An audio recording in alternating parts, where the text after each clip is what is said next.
If x is an integer, does x have a factor n such that n is between 1 and x?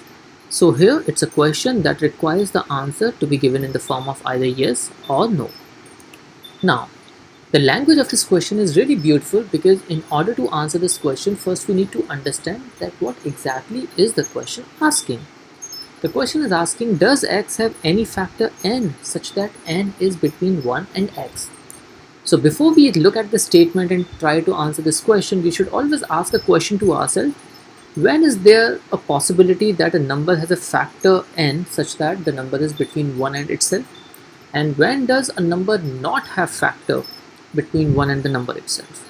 So the answer to this question is that prime numbers do not have any factor between 1 and itself, while for all the composite numbers, because composite numbers have greater than 2 factors, they have at least one factor. They have at least one factor between 1 and itself. So by writing this language, the question is only asking, is x composite? Because if the answer comes yes, then it will be a composite number. If the answer comes no, then it will be a prime number. So this is rephrasing the question, which is a very crucial and important step in the data sufficiency question. Whenever you come across a question in which the question stands slightly complicated, it's the first priority to rephrase the question and make it easy to understand so that we can relate the statements with the question stem. Now let's look at the first statement and see how useful or not unuseful it is.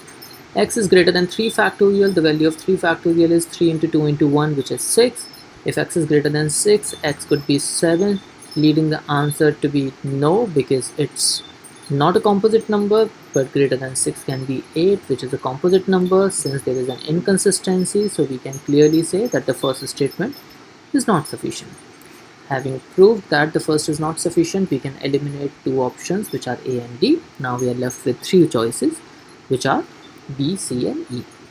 Let's quickly look at the second statement now. The second statement is once again a very challenging statement for us to decipher the meaning from.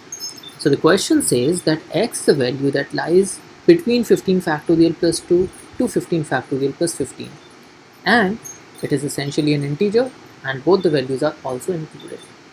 So there are many possibilities of x, starting from 15 factorial plus 2, 15 factorial plus 3, then 15 factorial plus 4, 15 factorial plus 5, and so on. So here we have all these possibilities, and the last is 15 factorial plus 15. Let's understand.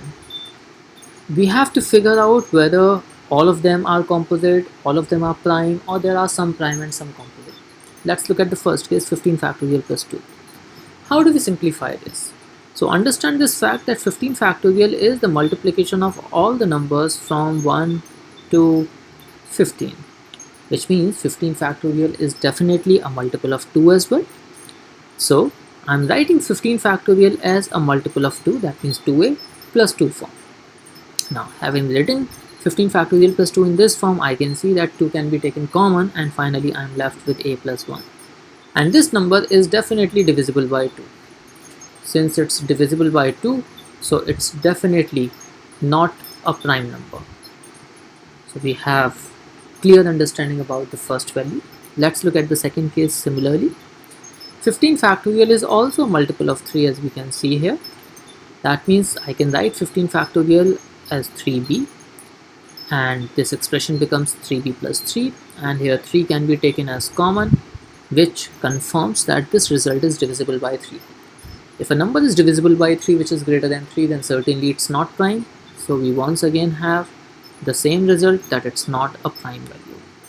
The next case is once again can be written in the same form, and it becomes divisible by 4, and once again we have the same result, that it's not a prime number.